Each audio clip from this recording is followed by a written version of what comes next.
আল্লাহ বলবেন ইখসাউ ফিহা ওয়ালা তুকাল্লিমুন। আল্লাহ বলবে লাঞ্ছিত অবস্থায় জাহান্নামে থাক, কোনো কথা বলবি না।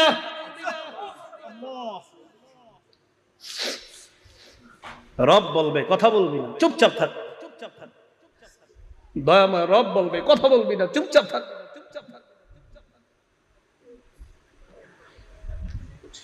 আমি তোমাদেরকে কি সতর্ক করি নাই?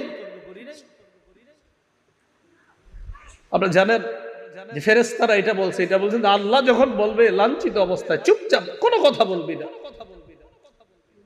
বহুত পেরেশানির মধ্যে পড়ে যায় আয়াত যখন পড়ি। রব যখন বলবে কোনো কথা নাই, কি অবস্থা হবে?